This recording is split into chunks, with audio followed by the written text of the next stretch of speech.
Hello and welcome to this session on programming in Python. This video is part of the IGCSE Computer Science series of videos, and this is lesson number 4, part 2. What we are going to be doing in today's video is we are going to be exploring how can we set up special symbols for variable validation in Python. Now, this concept is particularly important because if you are being asked to set up a program to validate a variable, and let's say you are prompting somebody to enter, set up a username or password, and if you want them to include, let's say, an @ symbol or a hashtag or a $sign, but you don't want them to include, let's say, a full stop or a comma, we have to set up a one-dimensional list which allows us to see if they are including these symbols in their password. Now, that's quite a mouthful, so you might want to pause this video and just listen to that part of it again. Now, in order to use special characters for passwords or usernames inside Python, the first thing that you have to do is you need to set up a special symbol character list. So I've set up a one-dimensional list, and these are the special symbols that I am going to use. Because we have got a speech mark around each of the symbols, this is going to be passed as a string data type. Now that we've done that, what we have done is we've set up a Boolean variable and parseInc is set to false. Now that we've done that, we are going to prompt a user to set up a new password. And this video is different from the first video which we set up from variable validation, because not only are we validating the password or the variable or each character inside the variable, we are also using len. And we are looking at how can we validate the length of somebody's password as well as validate each of the characters.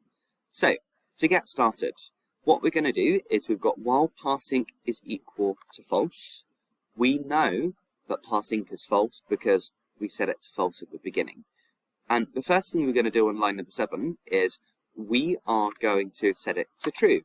So basically, if everything works inside this program here, if a password is not greater than 20 and it is more than 8 and it uses the combination of digits, uppercase characters, lowercase characters, and also special symbols, the program will end. Now, just how does that work?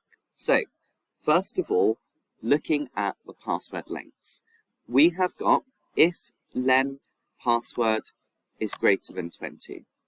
If it's greater than 20, we're going to keep parseInc as false, and we're going to say the password can't be over 20 characters because we want it to be between 8 and 20. Now, if I enter a password and let's say it's 17 characters long, we're going to go to the next if statement and we're going to say, is the password less than 8 characters? Now, you're all computer science students, or if you're watching this video and you're studying Python, you probably know that any password less than 8 characters is definitely not secure. So we want to say if the password is less than 8, tell them that they need to include more than 8 characters. And now what we're going to do is we're going to use if not any SHA is digit. And again, this program is different from the previous program because the last time we looked at variable validation, we tried to validate each individual character. And we said at position 0, is it upper? At position 1 and 2, is it lower? And we're not going to do that in this video. What we're going to do is we're going to say inside that password, which is between 8 and 20 characters, we want to make sure that there is at least a number. So if not any SHA dot is digits, that basically means that if there is a character which we have entered against the password variable, if one of those characters is not a number, we want to tell them that they need to include at least one number.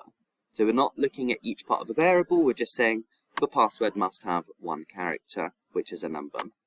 The next thing we're doing is we're saying also inside that password, one of the characters must be an uppercase character.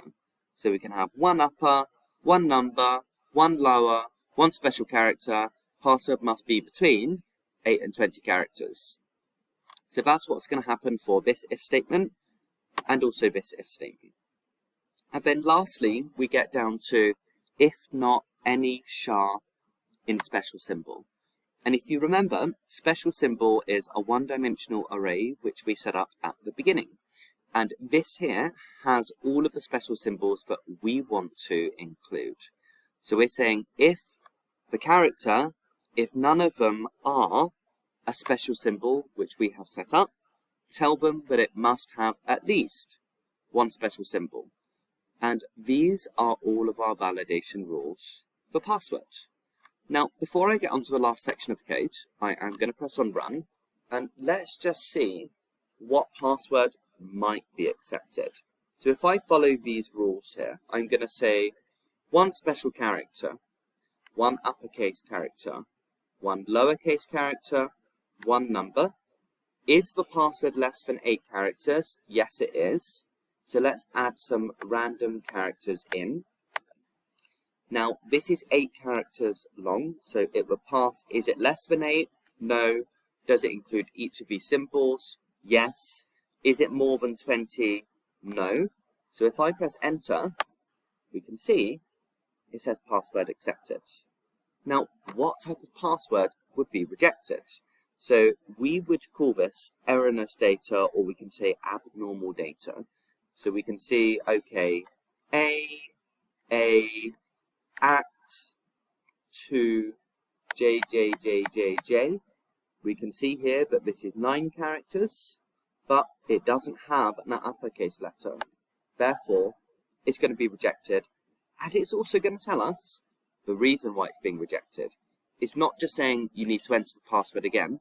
It's using the rule base which we have set up, which says one character must be uppercase. Now, going down to the bottom here, our last part of the program, we have got if parsync is false, please enter the password again. So unless we're setting this to true, like we said at the beginning here, parsync is going to be true if all of these if statements are true.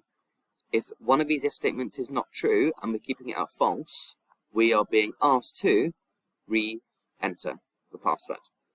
Now, I'm hoping that this is nice and clear and you now have a good understanding of how to use variable validation for individual characters, let's say at index 0, 1, 2, 3, but also how we can set up variable validation to make sure we're including uppercase, lowercase letters, digits, special characters at any of these positions, and lastly, how we can use minimum and maximum password lengths. Looking forward to seeing you in our next lesson soon.